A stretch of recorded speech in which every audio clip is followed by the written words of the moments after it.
Carlatos, and Anthony Sadler. I want to start by thanking President Hollande, Interior Minister Cazeneuve, and the people of France for their heartfelt outpouring of support and concern for these young men. I also extend my thanks to the French authorities, doctors, nurses, and everyone who took such good care of them after the attack.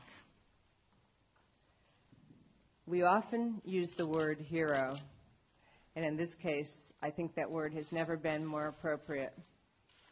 I know these young men sitting with me won't like it, because even in the brief period we've known each other, they are so humble, but they are truly heroes. As President Obama said during his phone call with President Hollande last night, these three brave young Americans, along with the French and British passenger, demonstrated remarkable bravery and acted without regard for their own safety in order to subdue a heavily armed individual who appeared intent on causing mass casualties. When most of us would run away, Spencer, Alec, and Anthony ran into the line of fire, saying, "Let's go." And those words changed the fate of many. I also, of course, commend the other passengers, French and British, who displayed equal heroism in confronting the assailant. And I add my personal thanks and gratitude to these young men who demonstrated the very best of America through their selfless actions. As a representative of my country, as an American, and as a mother of a son not much older than you, I am so proud to be sitting here with you. Thank you so much. And now we will take a couple of questions, and I'm going to let Mike, who is standing to my right, call on you. And thank you so much for being here. Thank you, ma'am. And the ambassador did say a couple questions. I have one mobile microphone, so bear with me. I'll get it to you as quick as we can. Please identify yourself, state your question, direct it to one of the gentlemen if you'd like, or they can decide who will take it. May I have a show of hands? Maggie, can we start with you? Here's the microphone. Hi, I'm Maggie Dowell from the Associated Press. My question is for Spencer. Can you describe the sequence of events from the moment you left your seat and what prompted you to react the way that you did? It's kind of a long story, but I kind of just woke up from the middle of a deep sleep, and my friend Alec was sitting next to me. Anthony was across to my right side, and I turned around and I saw he had what looked to be an AK-47, and he looked like it was jammed or it wasn't working, and he was trying to charge the weapon, and Alec just hit me on the shoulder to say, "Let's go," and ran down, tackled him. We hit the ground. Alec came up and grabbed the gun out of his hand while I put him in a chokehold. It seemed like he just kept pulling more weapons left and right, pulled out a handgun. Alec took that, took out a box cutter, started jabbing at me with that. We let go. All three of us started punching him while he's in the middle of us. And then I was able to grab him again and choke him unconscious while Alec was hitting him in the head with the pistol or rifle. I can't really remember, but that's pretty much what happened. So.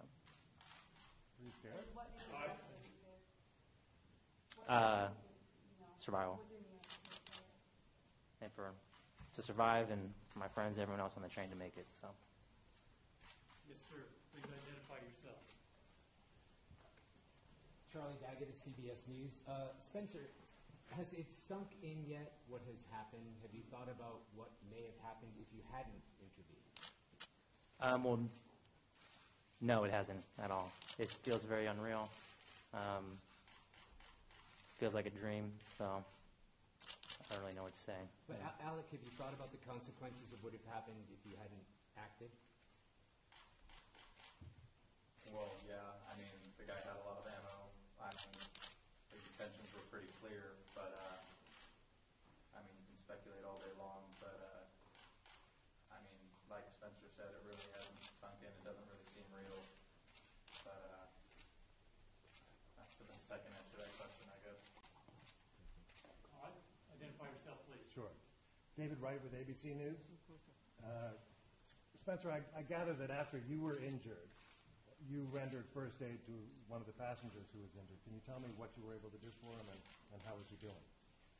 Well, I didn't even, other than my finger, I didn't really feel any of my other injuries. I knew I was bleeding, but I didn't know they were that bad. I just went over, saw that he was squirting blood out of the left or right side of his neck. And I was going to use my shirt at first, but I realized that wouldn't have worked. So I just stuck two of my fingers in the hole, found what I thought to be the artery, pushed down, and the bleeding stopped. And so I just said thank God and held that position until the paramedics got there. Amazing. Next question. Don't be shy, please. Yes, ma'am. Stand. Identify yourself, please. Thank you very much. Hello, it's Nancy from NBC News. Spencer, Alec, or Anthony, can you tell me at what point the gunshot went off? Was it during the struggle? And was it a stray bullet, or was it deliberately aimed at someone? And have you sort of digested the magnitude of the reaction to all of this for your heroic actions? Thank you. Okay.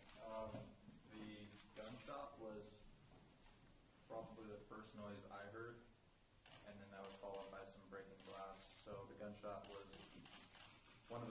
pretty much the first thing that came to our attention. I didn't know it was a gunshot at the time, but that was like the first thing I heard. Oh, it didn't. I mean, it was behind me, so I had no idea where he was aiming it or what he intended to do. But yeah, that was the first thing that happened. And the magnitude of all this reaction to you, is this something that you could possibly expect, like Twitters and social media? No, personally, I thought they were just going to let us go after questioning.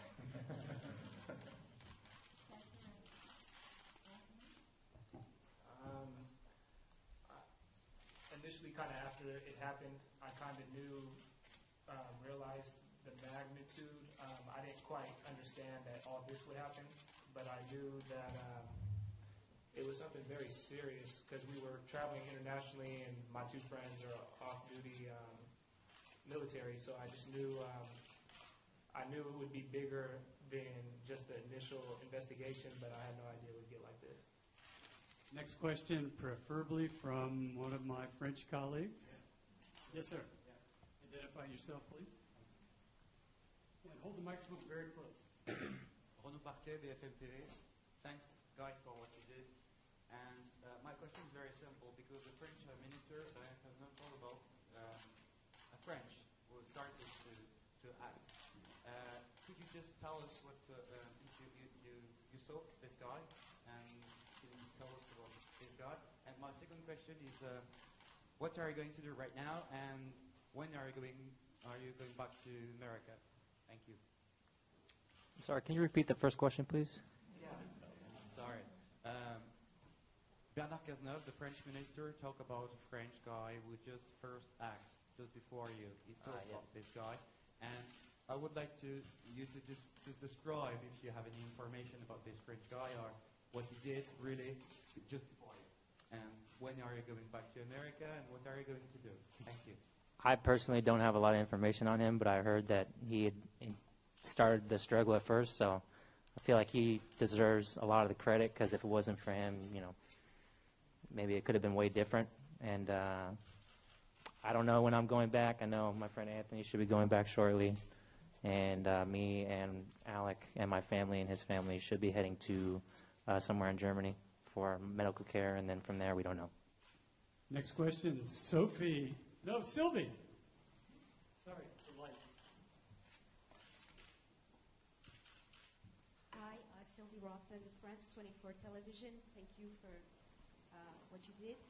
For those people who are watching, for those people who are watching this around the world, because that's what it is there a lesson that you would want to convey, maybe for yourselves and for others? I realize it hasn't quite sunken in, as you said, but if you have a thought for others, what lesson they might gain for that?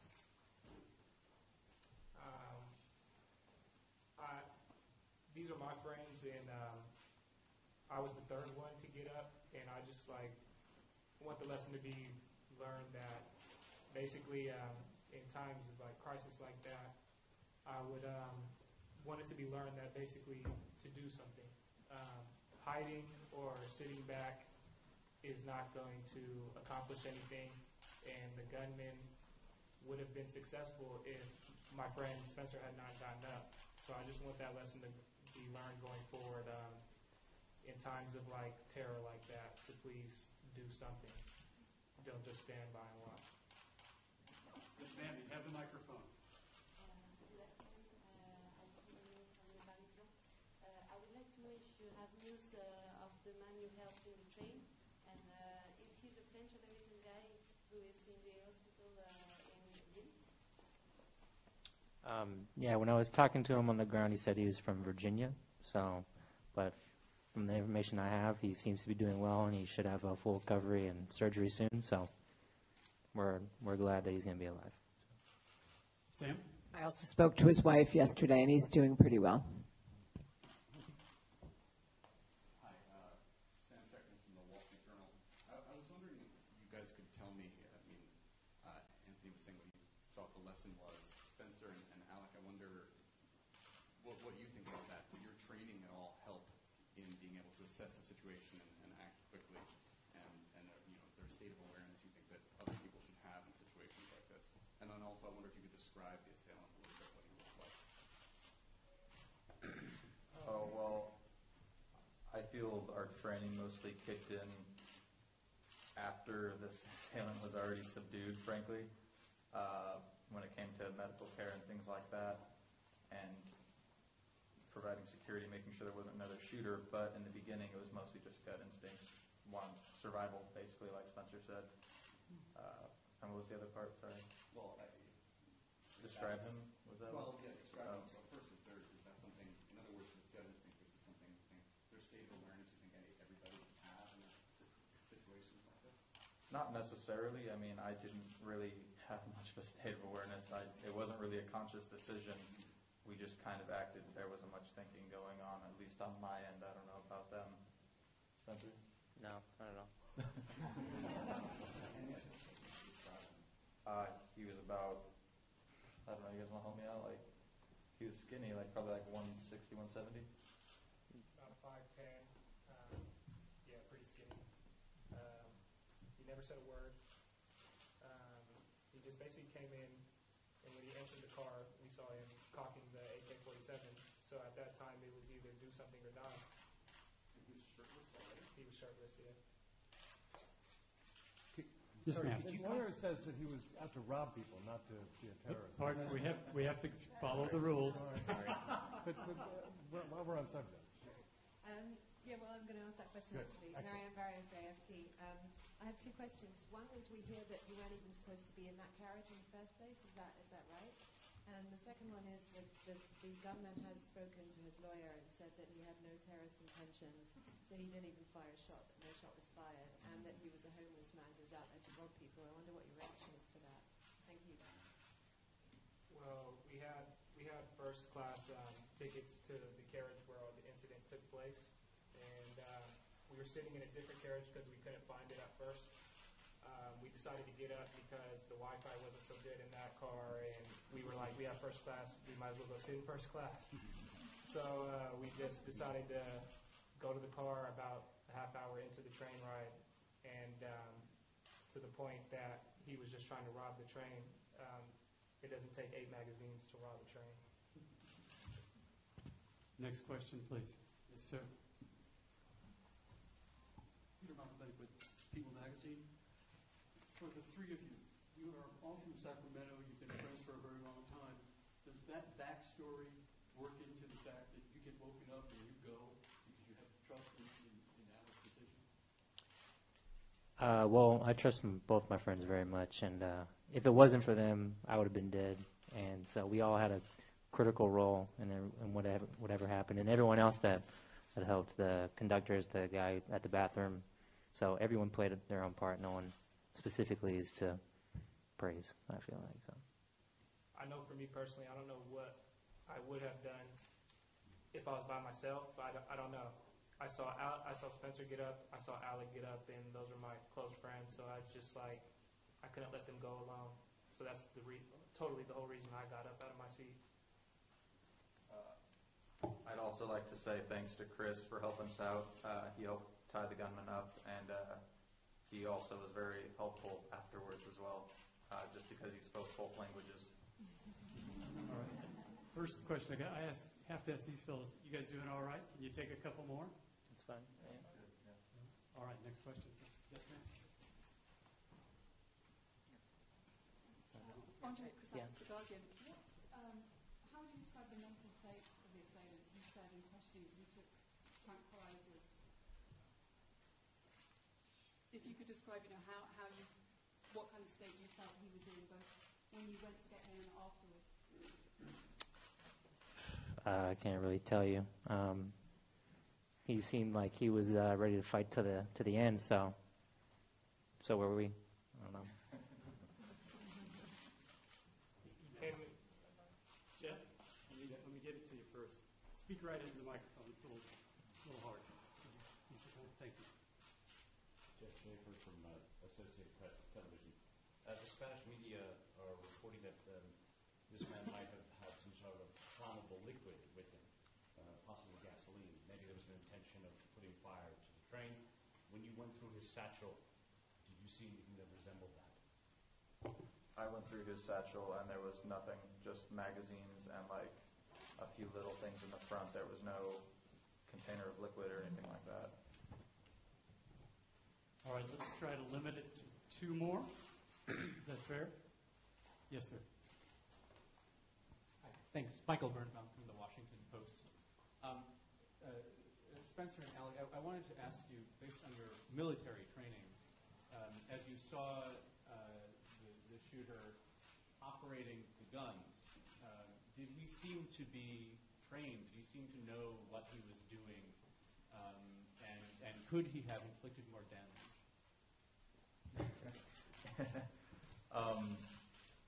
Yes, he clearly had no firearms training whatsoever, and yes, if he knew what he was doing, or even just got lucky and did the right thing, he would have been able to operate through all 8 of those magazines, and we would have all been in trouble, and probably wouldn't be here today, along with a lot of other people. Yes, sir. Hi, Constantin Vergen, RMC. Tomorrow you are about to be welcomed by French President Hollande. You also have several French ministers. You have the Belgian Prime Minister. What do you feel about it? How does it make you feel?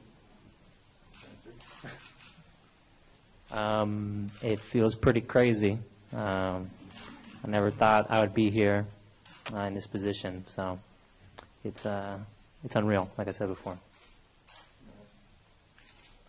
Me personally, I'm still waiting to wake up. This is all just seems like a movie scene or something. It's like he said, the word to describe it is pretty unreal. Thank you very much, gentlemen. Please join me in giving everybody. Oh, you have something to say? Yeah, I just want to say to the French people, you guys have been more than kind, and the medical staff and the cops and everyone, the surgical team that reattached my thumb and my tendons and nerves and everything like that. Just want to say thank you. All the nurses, techs, paramedics, they were great, so thank you. The police and ours, too, they took good care of us for the day or two that we were there. We really appreciate that. Thank you very much. Thanks, everybody.